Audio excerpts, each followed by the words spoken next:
देखो last class में ना मतलब कि जो अभी जस्ट हुई है उसमें हमने क्या क्या पढ़ा पहले सारी बात बताया।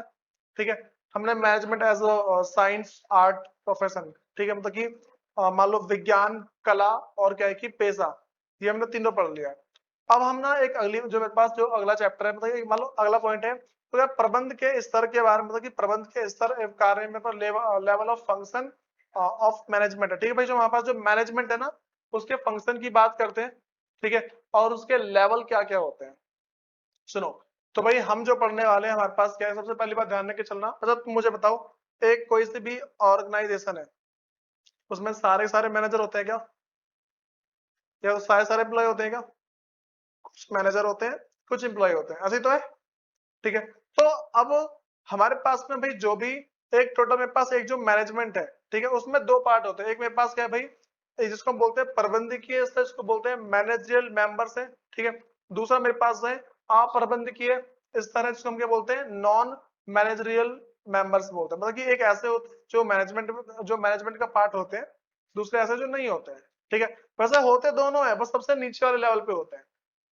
ठीक, अब सुनो, पहले मेरे पास बात करते हैं भाई प्रबंधकीय सदस्य कौन होते हैं, जो जिसको हम बोलते हैं मैनेजरियल मेंबर्स कौन होते हैं। तो भाई इसमें सबसे पहले मेरे पास आता है कि इस श्रेणी में मुख्य है, सबसे टॉप पे कौन होता है, कार्याधिकार, मतलब कि इसको बोलते हैं कार्यकारी अधिकारी, इसको चीफ एग्जीक्यूटिव ऑफिसर बोलते हैं, और नॉर्मल बोलते हैं सीईओ। भाई तुमने इसमें इंग्लिश भी लिख सकते हो। ठीक है, सबसे टॉप पे कौन होता है, सीईओ, इसको बोलते हैं चीफ एग्जीक्यूटिव ऑफिसर है।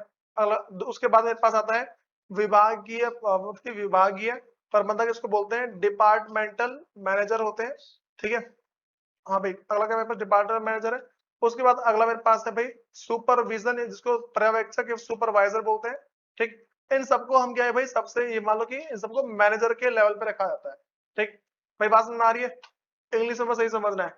तीन मेरे पास है, सीईओ है, ठीक है, मतलब मेरे पास डीएम जिसको बोलते हैं। ठीक है, मतलब कि वैसा वो वाला डीएम नहीं है, डिपार्टमेंटल मैनेजर से। ठीक है, उसके बाद अगला मेरे पास में होता है सुपरवाइजर। भाई सुपरवाइजर के नीचे कौन होते हैं, एम्प्लॉय होते हैं, ये बात तो पता है ना। आप सुनो भाई, एम्प्लॉय के अंदर ना मेरे पास क्या है कि अगर नॉर्मल सी बात कर दूं तो जो मेरे पास अप्रबंधकीय सदस्य हैं, जो नॉन मैनेजरियल मेंबर्स हैं, इसके अंदर सिंपल सी बात ध्यान रखना, वर्कर को इंक्लूड किया जाता है। बात तो लगी, इसमें सिर्फ किसको इंक्लूड करते हैं भाई, वर्कर। और जिस ये जो हमारे पास होते हैं ना भाई, हम इसको क्या बोलते हैं, प्लेटफॉर्म बोलते हैं। जिस लेवल पे वर्कर काम करते हैं उसे क्या बोलते हैं, प्लेटफॉर्म बोलते हैं। इतना ध्यान रख के चलना है। तो जहां पे ये सदस्य काम करते हैं उसे क्या बोलते हैं भाई, प्लेटफॉर्म कहते हैं। ठीक, तो इसमें अगर नॉर्मल सी बात बोल दे, द प्लेस, हाँ भाई, the place at which such employ work is known as a platform area. हाँ भाई, तो प्लेटफॉर्म एरिया के बारे में पता लगा, सबसे निचला हिस्सा होता है। अगर तुम्हें इसको दिखाया जाए ना भाई, देखो एक तेरे पास ये सबको दिख रहा है, ये इमेज से दिख रही है वो ट्रायंगल शेप में। ठीक है, इसको प्रिज्म बोलते हैं। तो इसमें मेरे पास सबसे टॉप पे क्या है भाई, टॉप लेवल पे मेरे पास सबसे पहले क्या, देखो अब बोर्ड ऑफ डायरेक्टर है, ठीक है, सीईओ है। ठीक, उसके बाद अगला मेरे पास है चेयरमैन है, मैनेजिंग डायरेक्टर है, उसके बाद क्या जनरल मैनेजर, ये सारे सारे हिंदी में देखो इसको बोलते हैं संचालक मंडल, मुख्य कर्मचारी अधिकारी, चेयरमैन है और प्रबंधक संचालन। ठीक है, ये सारे सारे इसके अंदर आते हैं। बात तो लग रही है। अब सुनो, उसके बाद जो मेरे पास बीच का जो लेवल है, मैंने टॉप लेवल के बारे में बता दिया। उसका जो नीचे वाला लेवल जिसको बोलते हैं मध्य स्तरीय प्रबंधन है, ठीक है, जिसको बोलते हैं मिडिल लेवल मैनेजमेंट बोलते हैं। तो इसमें मेरे पास क्या है, डिपार्टमेंटल मैनेजर है, ठीक है, डिप्टी, एक मिनट, हाँ भाई, डिपार्टमेंटल मैनेजर है, उसके बाद क्या है डिप्टी डिपार्टमेंटल मैनेजर है, उसके बाद है ऑपरेशन या फिर फंक्शनल मैनेजर है। ठीक, इसको हिंदी में क्या बोलते हैं, विभागीय प्रबंधक है, और उप विभागीय प्रबंधक, उसके बाद ऑपरेशन या फिर कार्यात्मक प्रबंधक है। ठीक भाई, पता है एग्जाम में इसके क्वेश्चन कैसे आते हैं, एग्जाम में इसके अंदर ना क्वेश्चन देखो दो तरीके से बने, एक केस स्टडी, एक डायरेक्ट क्वेश्चन। डायरेक्ट क्वेश्चन तुम आसानी से कर लोगे, बात करते हैं केस स्टडी की। ठीक है, केस स्टडी में ऐसा आता है भाई, तुम्हें ना ऐसा दिखा देगा कि भाई एक एम्प्लॉय है, वो अपनी कंपनी के अंदर कुछ काम कर रहा है, तो पूछेगा बताओ कौन से लेवल पे है ये। वो कुछ भी काम कर रहा है, ठीक है, देखो भाई वो कोई सा भी काम कर रहा हो, तुम्हें उसके काम के बेस पे तुम्हें पहचानना होगा भाई कौन से लेवल पे, और तुम्हें उसके सिर्फ पहचानने के 2 मार्क्स मिल जाते हैं। सोचो, सिर्फ तुम पहचान गए और 2 मार्क्स, उसके बाद पता क्या बोलेगा, देखो जैसे मान लो कि राम है, वो किसी कंपनी में काम कर रहा है, जो जो काम करता है ना वो सारा का सारा काम बता दिया जाएगा। जो काम वो कंपनी के अंदर कर रहा है तुम्हें सारा काम बता दिया जाएगा। उसके बाद वो बोलेगा, मतलब क्वेश्चन तुमसे बोलेगा इसके जो भी और काम है ना वो सारे सारे तुम लाइन से बता दो। ठीक है। तो मैं इन सबके फंक्शन याद होंगे ना, जो टॉप लेवल पे हैं उन सबके फंक्शन तुम्हें याद होंगे, ठीक है, और मिडिल वाले के याद होंगे, ठीक है, और जो लोअर होंगे उसके याद होंगे, और सबसे लास्ट में कौन होता है, प्लेटफॉर्म। प्लेटफॉर्म में कौन होते हैं, जो वर्कर्स होते हैं, ठीक है। बात है तो लगी, जिसको हम बोलते हैं नॉन मैनेजरियल मेंबर, ठीक है। तो उसके बाद में थर्ड लेवल पे आ जाओ, जिसको बोलते हैं निम्न स्तरीय, जिसको हम लोअर लेवल या फिर सुपरविजनल लेवल या फिर ऑपरेशनल मैनेजमेंट। इसमें मेरे पास मतलब भाई सुपरविजन फोरमैन आते हैं, ठीक है, जो सुपरवाइजर होते हैं ना वो इसके अंदर आते हैं, उसको पर्यवेक्षक फोरमैन भी बोलते हैं। उसके बाद जो सबसे नीचे का लेवल है प्लेटफॉर्म, नॉर्मल सी बात है भाई, ये वो लोग हैं जो क्या है कि ये मान लो जो मैनेजमेंट में पार्ट नहीं लेते, ठीक है, कोई दिक्कत तो नहीं है। ये मेरे पास क्या है कि जो एक तरीके से बोलो नॉन मैनेजरियल, जो अप्रबंधकीय स्तर है, ये मैनेजर नहीं होते हैं, ये काम करने वाले होते हैं, ठीक है। अब सुनो, तो पहले वाली बात तो लग रही है। अब देखो, तो पहले मैं तुम्हें दो बता दिए कि मेरे पास मैनेजमेंट मैनेजमेंट के दो पार्ट होते हैं, एक जो मैनेजमेंट करते हैं, दूसरे जो मैनेजमेंट नहीं करते, ठीक। अब सुनो भाई, हम ना बात करते हैं प्रबंध के स्तर की संख्या, मतलब कि वो उन सब की बात कर रहे हैं जो मेरे पास क्या है कि नॉर्मल सी बात बोलूं, जो मेरे पास मैनेजरियल मेंबर है, ठीक है, जो मेरे पास कभी मैनेजमेंट करते हैं। बात तो लगी, हम किसकी बात कर रहे हैं, जो मैनेजमेंट कर रहे हैं, और मैनेजमेंट के साथ ही साथ, ठीक है, मैंने क्या बोला, जो मैनेजमेंट तो चला रहे हैं, मैनेजमेंट के साथ साथ ना उसके अंदर और कौन कौन से लेवल है, टॉप पे होते हैं ना ये, सबसे ऊपर वाला, मिडल, लोअर, ठीक। सबसे जो प्लेटफॉर्म में वो क्या होता है, नॉन मैनेजरियल है। तो हम वही बात कर रहे हैं, देखो मैंने क्या बताया कि मेरे पास एक होता है प्रबंधकीय सदस्य, ठीक, दूसरा मेरे पास क्या होता है, अप्रबंधकीय सदस्य है, ठीक है। एक मेरे पास प्रबंधकीय सदस्य है, दूसरा मेरे पास क्या अप्रबंधकीय सदस्य है। तो अब ना भाई इसके तीन पॉइंट है। पहले मेरे पास है उच्च स्तरीय प्रबंधक, जिसको बोलते हैं टॉप लेवल मैनेजमेंट है। उसके अगला मेरे पास है मध्य स्तरीय प्रबंधक, जिसको मिडिल लेवल मैनेजमेंट बोलते हैं। जो तीसरा मेरे पास इसको बोलते हैं निम्न स्तरीय, ठीक है, और जिसको हम कहेंगे पर्यवेक्षक ये बोल सकते हैं, या फिर लोअर लेवल, और सुपरवाइजरी मैनेजमेंट बोलते हैं। ये तीन बातें पता लग रही है, ठीक। ये मेरे पास है कि जो प्रबंधकीय स्तर है, जो मैनेजरियल लेवल वाला जो मेरे पास है, जो मैनेजरियल मेंबर है, उन सबके तीन पार्ट है, ठीक है। भाई हम क्या करेंगे, इन तीनों के तीनों पार्ट के बारे में समझेंगे, और फिर जाके जो इनके फंक्शन वगैरह उनको देख लेंगे एक बार। तो तुम्हें ये वाली बात तो पता है, टॉप वाले में किस किस को रखा जाता है, पता है ना। तो मैं बस इतना ही ध्यान रख के चलेंगे, टॉप वाले में किसको रखते हैं। मैंने नीचे पिरामिड दिखा ना अभी, जो पिरामिड शेप है उसमें दिखाया सबको, तो बस वहीं से याद कर लेना है कि टॉप वाले में कौन कौन होते हैं, मिडिल वाले में कौन कौन होते हैं, और लोअर वाले में कौन कौन होते हैं, ठीक है। उसके बाद में इन सब का कार्य, कि मान लो कि प्रबंधकीय इन सबके प्रबंधकीय कार्य होते हैं, इतना बातें तो लगी। पिरामिड में दिख रहा है तो मैं साइड में लिखे हुए हैं, तो मैं बस इनको इनके नाम याद कर लेने हैं, ठीक है, और कुछ नहीं करना है। फिर सुनो, हम बात करते हैं भाई, जो मेरे पास टॉप लेवल है ना, देखो मेरे पास तीन लेवल है, टॉप लेवल और मिडिल लेवल, उसके बाद क्या लोअर लेवल। इन तीनों का हमें क्या याद होने चाहिए भाई, इनके फंक्शन याद होने चाहिए। अब सुनो, पहला मेरे पास है भाई, देखो फंक्शन, और भाई सबसे इंपॉर्टेंट बात, अगर तुम याद नहीं करते हो तो तुम्हें दिक्कत आती आती है, ठीक है। तुम पहचान नहीं पाओगे, देखो अगर तुम्हें याद नहीं होगा ना, तुम केस स्टडी सॉल्व नहीं कर पाओगे। भले तुम्हारे स्कूल के टीचर बोले समझो समझो समझो, अच्छी बात है समझो, समझने का मतलब है कि तुम पढ़ के समझ पा रहे हो उसको। समझने का मतलब क्या है, पढ़ के समझ पा रहे हो। अब ऐसा तुम्हारे साथ ऐसा तो नहीं हो रहा कि तुम पढ़ रहे हो समझ में नहीं आ रहा तुम्हें, पढ़ के तो समझ जा रहे हो ना आसानी से, ठीक है। तो ये चीज होनी चाहिए, हमें पढ़ के समझ जा रहे हो। तो मेरे पास क्या है, पहला हम बात करते हैं function of top level management, जो मेरे पास उच्च स्तरीय प्रबंध है, ठीक है। हम उनके फंक्शन की बात करते हैं। सबसे पहला उद्देश्य निर्धारित करना है, डिटरमाइनिंग ऑब्जेक्टिव। इसका मतलब क्या है भाई, जो भी मैनेजर होता है ना, जो टॉप लेवल मैनेजर होता है, वो बोलता है भाई इस साल इतना टारगेट पहुंचाना चाहिए, ठीक है, इस साल इतना टारगेट पहुंचना चाहिए। भाई तुम ना कभी ना क्या करना, दिवाली वगैरह के टाइम पे ना पिज्जा शॉप पे जाना, ठीक है, वहां पर टारगेट लिखा होता है कि 1000 पिज्जा, वहां पे लिखा होता है 1000 पिज्जा, ठीक है। मैं पिछले बार गया था, ठीक है, तो वहां पे ना मतलब नॉर्मल लिखा था भाई इस बार 1000 पिज्जा बेचने हैं। मतलब दिन में गया था मैं, एक नहीं नहीं न्यू ईयर पे गया था मैं, दिवाली पे तो बनता मतलब नॉर्मली।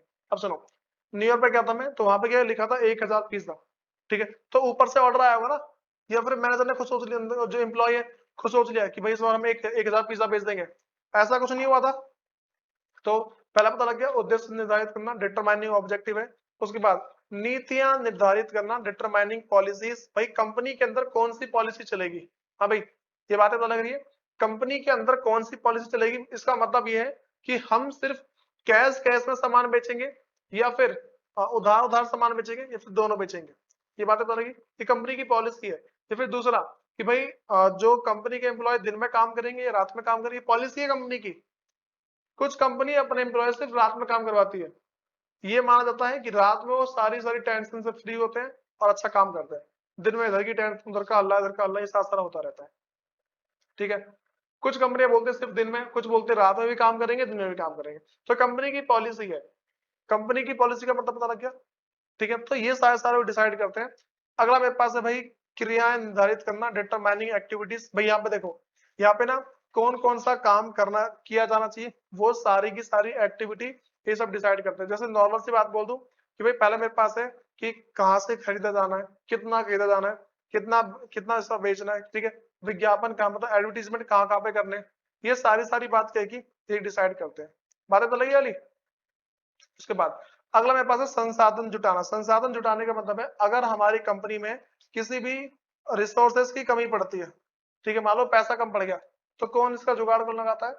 जो टॉप लेवल मैनेजमेंट है ना, वो लगाते हैं। ठीक है, उसके बाद मेरे पास अगला है भाई कार्य निष्पादन करना तथा नियंत्रित करना। मेरे पास है कंट्रोलिंग द वर्क परफॉर्मेंस। भाई इसका मतलब ये है कि जो भी मैं जहां तक पहुंचना चाहता हूं, बात समझ में आ रही है, मैंने जो प्लानिंग करी है, भाई प्लानिंग भी ये सब करते हैं, ध्यान रखे चलना। ठीक है, जो इसने प्लानिंग कर ली, प्लानिंग के हिसाब से पहले काम को चलाना। मैंने क्या बोला? कार्य निष्पादन करना, मतलब कि मेरे पास है जो मेरे पास कंट्रोलिंग द वर्क परफॉर्मेंस है, मतलब कार्य निष्पादन पर नियंत्रण करना। जो काम चल रहा है ना, जो मेरे पास जो वर्क परफॉर्मेंस है, जो काम चल रहा है उसको कंट्रोल करना। ये नहीं कि मैंने बोला भाई इस बार किसी भी तरीके से तुम्हें क्या है कि मान के चलो 1000 पिज्जा बेचना है। ठीक है, जो मेरे पास जो टॉप लेवल का जो मैनेजर है, उसे ये बोल दिया भाई तुम्हें किसी भी तरीके से क्या करना है, 1000 पिज्जा बेचना है। तो अब इस 1000 पिज्जा को बेचने के चक्कर में पता है एम्प्लॉय कर रहे हैं, भाई बहुत ही फुर्ती में काम कर रहे हैं, बहुत सारा सामान बर्बाद कर रहे हैं, क्वालिटी कम कर दे रहे हैं। बस भाई क्वालिटी कम कर रहे हैं, प्राइस कम कर दे रहे हैं, ये सब नहीं होना चाहिए। ठीक, तो मैंने क्या बोला कि कार्य निष्पादन करना और उसको कंट्रोल करना। मैंने नॉर्मल सी बात क्या बताई भाई कि जो काम चल रहा है ना, ठीक है, उसको पहले देखना कि भाई ढंग से चल रहा है कि नहीं चल रहा, उसके बाद क्या करना है आगे, उसको ये मान के चलो कि भाई कंट्रोल करना कि काम ढंग से हो। उसके बाद अगला भाई बजट का अनुमोदन, मतलब कि अप्रूविंग बजट। भाई जितना भी मतलब कि मान लो जो भी काम किया जाएगा ना, उसका बजट कितना होगा, उन सब बजट को एकदम पूरा डिसाइड करना, वो भी टॉप लेवल मैनेजमेंट का काम होता है। ये बातें तो लग गई, कोई दिक्कत तो नहीं इसमें। अब सुनो, मेरे पास अगला है, हम बात करते हैं मध्य स्तरीय, इसको बोलते हैं मिडिल लेवल है। तो भाई मिडिल लेवल में कौन कौन आता है पता है ना? ठीक है, उसी ट्रायंगल वाले में जो प्रिज्म है ना, उसी में से पढ़ लेना एक बार। सुनो, तो मेरे पास क्या है भाई, अगर मैं इसके कार्य की बात कर दूं, ठीक है, तो मेरे पास पहले मेरे पास है नीतियां की व्याख्या करना। तो ये इंटरप्रेटिंग पॉलिसीज, टॉप लेवल के मैनेजर ने जो पॉलिसी बना दी है ना, जो टॉप लेवल के मैनेजमेंट ने जो पॉलिसी बना दी है, उन सब पॉलिसी को जो भी इंप्लॉय है उसको बताना, ये इसी का काम है। जो मध्य वाले होते हैं ना, टॉप लेवल वाले बना देते हैं, ठीक है, और मध्य वाले क्या है कि जो जो मिडल वाले होते हैं ना, उनका काम होता है कि जो पॉलिसी बता दी है उन सबको बना, मतलब कि कर देना। ये बातें तो रहेगी। अब सुनो, अगला मेरे पास है कर्मचारी की नियुक्ति करना, अपॉइंटिंग एम्प्लॉइज। ठीक है, मतलब कि जो भी कर्मचारी वगैरह है ना, जो कंपनी, मतलब कि ये अगर नॉर्मल की बात बोले, कंपनी के अंदर जो भी रिक्वायरमेंट है एम्प्लॉय की, उन सबको भी यही अपॉइंट करते हैं। जैसे मान लो कि भाई कंपनी का अकाउंटेंट जॉब छोड़ के चला गया, अब क्या है कि वो ना एक एडवर्टीजमेंट डाल देंगे भाई अकाउंटेंट की जरूरत है, तो आएगा वो, बस कर दे उसको अपॉइंट, तो उसको चेक पैक करते हैं और बस कर देते। ठीक है, अगला मेरे पास है आवश्यक कार्य, मतलब कि बांटना। एक मिनट, असाइनिंग, देखना क्या हिंदी में, बांटना, बांटना है या बांटना, बांटना। सुनो भाई, मेरे पास है आवश्यक कार्य बांटना है, मतलब कि असाइनिंग नेसेसरी ड्यूटीज। भाई देखो, अब ये क्या है कि जो भी है ना, अपने सबॉर्डिनेटर को, अपने अधीनस्थ को, जो उनके नीचे काम कर रहे होते हैं, जो मिडल पे है, तो उसके नीचे जो काम कर रहे होते हैं उसको बोलते हैं सबॉर्डिनेटर। क्या बोलते हैं? सबॉर्डिनेटर इंग्लिश में, और हिंदी में क्या है? अधीनस्थ। अपने अधीनस्थों को ना मतलब बताते हैं कि भाई तुम्हें कौन कौन सा काम करना है और कैसे करना है। ये बातें तो लगी। आवश्यक कार्य बांटना मतलब क्या है? जो असाइनिंग नेसेसरी ड्यूटीज का मतलब है कि जो भी अपने जो हमारे सबॉर्डिनेट है, उनको बता देना भाई तुम्हें कौन कौन सा काम यहाँ पे करना है, कौन कौन सा काम नहीं करना है। ये बातें तो लगी। फिर अगला मेरे पास है कर्मचारी को अभिप्रेरित करना, मतलब मोटिवेटिंग एम्प्लॉय। भाई बहुत सारे एम्प्लॉय क्या है कि डिमोटिवेट हो जाते हैं, बोलते सर काम करने में मजा नहीं आ रहा। ठीक है, बस हमारी, तो वो बोलेगा भाई ढंग से काम करेगा तभी तो अच्छा बोनस मिलेगा इस बार।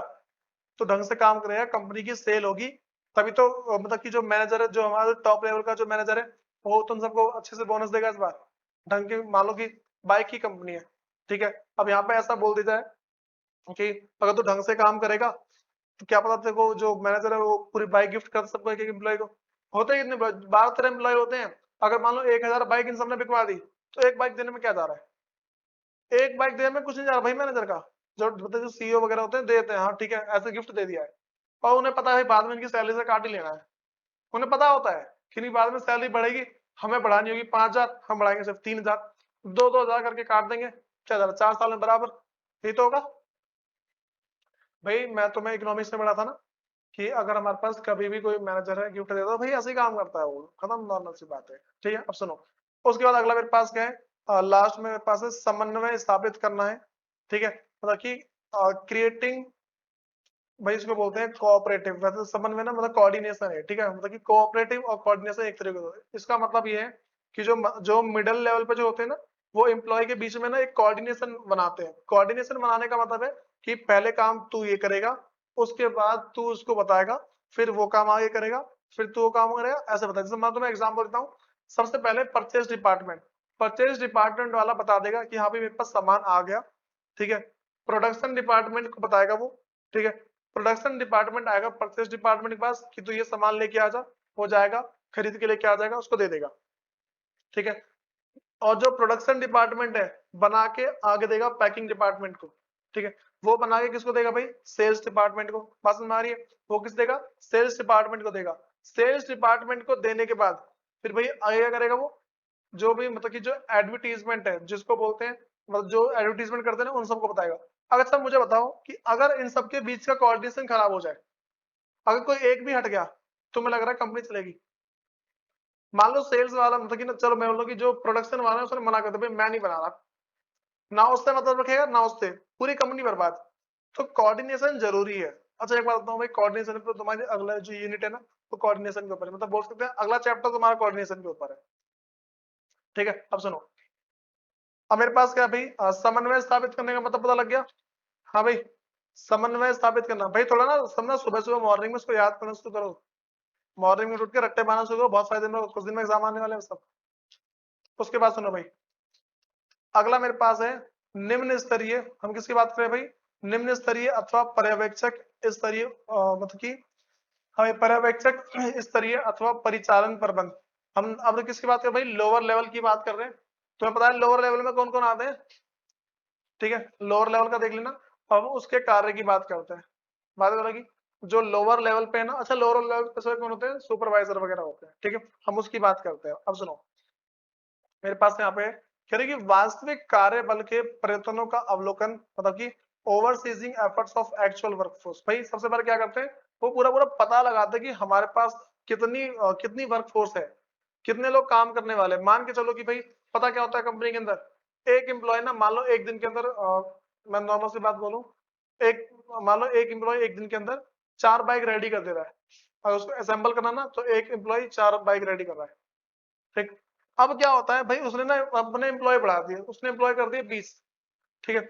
अब वहां देख रहा है वैसे 4 दूनी 8, तो 80 बाइक हो जानी चाहिए ना, ठीक है, वहां देख रहा है 60 ही बाइक हो रही है, सिर्फ 60 बाइक ढंग से बन पा रही है। तो यहाँ पे क्या हो रहा है भाई, उसको पता है एक्चुअल फोर्स इतनी है, बस ढंग से काम नहीं कर रहे हो सारे सारे। पता है जब बहुत जने मिल जाते हैं तो बात करना शुरू कर देते हैं, एक अकेला होता है क्या ही बात करेगा, लगा रहता है। आजकल तो कॉल पे बात करना शुरू कर देते हैं, ठीक है। तो अब पता है इन सब के लिए भी ना, अब पता है आजकल क्या होता है कंपनी के अंदर जाने से पहले तो मैं अपना मोबाइल बाहर रखवाना पड़ता है, ये चीज होती है। ये इसीलिए, अच्छा ये भी पता है क्या है, मैनेजमेंट का पार्ट है। मैनेजमेंट का पार्ट कैसे है भाई, पहले लोगों ने बहुत ज्यादा मतलब कि ऑब्जर्व किया होगा भाई ऐसा ऐसा होता है, उसके हिसाब से ना बोले अगर अगर एम्प्लॉय मोबाइल लेके जाएगा तो टाइम वेस्ट करता है, काम नहीं करता है, ये चीज होती है। बातें तो लग गई। अब सुनो, तो पहला पता लग गया भाई, जो भी हमारे पास ना ओवरसीजिंग मतलब कि एफर्ट्स ऑफ एक्चुअल वर्कफोर्स, भाई जो हमारे पास एक्चुअल वर्कफोर्स है, जो हमारे पास वास्तविक कार्य बल है, जितने एम्प्लॉय काम करने वाले हैं, उन सबका पता लगाना कि भाई कितने जने हैं, और उसके हिसाब से काम को मतलब कि काम करवाना, ठीक है, नॉर्मल सी बात है, बस पता लगाना हमारे पास कितनी वर्कफोर्स है।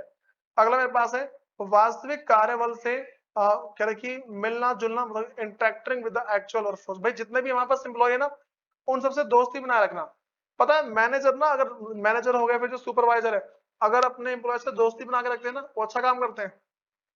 लेकिन सारे नहीं करते अच्छा काम। कुछ दोस्त ही बोला छुट्टी दे दे यार आज की, ये तो होता है। तो मेरी पास हाजिरी लगा दी, मैं आज घूमने जा रहा हूँ भाई। ऐसा होता है, अगर मैनेजर बन जाते हैं ना, तो बस लगा दियो, बाकी मैं देख लूंगा, इस तरीके से होता है। ठीक है, अब सुनो, मेरे पास तीसरा क्या है भाई, गुणवत्ता बनाए रखना तथा भाई उसके आगे देखना क्या लिखा है, गुणवत्ता बनाए रखना, तो उसके आगे बर्बादी है ना। ठीक है सुनो, क्या गुणवत्ता बनाए रखना और बर्बादी न्यूनतम करना, मतलब कि ensuring quality and minimising wastage. ठीक है, बात समझ आ रही है मैं क्या बोल रहा हूँ?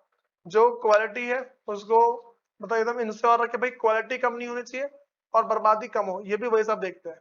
ठीक, उसके बाद जो अगला मेरे पास है, जिसको बोलते हैं भाई सुरक्षा परमाणु को बनाए रखना, मेंटेनिंग सेफ्टी स्टैंडर्ड। भाई देखो, हर एक ना कंपनी के अंदर सुपरवाइजर क्या है, जितने एम्प्लॉय काम कर रहे होते हैं ना, बोलते ढंग से काम कर, मतलब कि ना वो पूरी सेफ्टी रखते हैं। जैसे मान लो कि इलेक्ट्रिक का काम है, बोलते हैं हाथ में पहले कुछ ग्लव्स वगैरह पहने उसके बाद काम कर।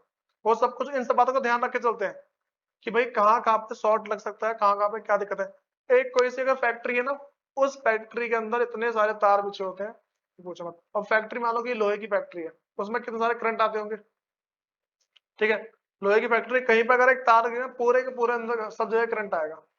ठीक, तो अब इन चीजों से बचने के लिए भाई क्या होता है, वो एक तो पहले बूट देते हैं, मतलब एक जूते दे देंगे, बहुत लंबे वाले होते हैं, बहुत ही स्ट्रांग होते हैं। ठीक है, उसमें हाथ में ग्लव्स देंगे। देखो, हाथ और पैर सलामत है ना, और सर सलामत है, इंसान बच जाता है। कहीं भी करंट में चल रहा हो, उसे करंट होने लगेगा फिर वो। ये बातें पता लगी भाई? देखो, ये सारी की सारी बात पता होना चाहिए। ठीक है, तो ये जो मैंने तुम्हारी एक पूरी यूनिट है, इसे कंप्लीट करा दी है, इसको एक बार याद कर लेना। ठीक, उसके बाद में फिर देखते हैं थोड़ी देर में।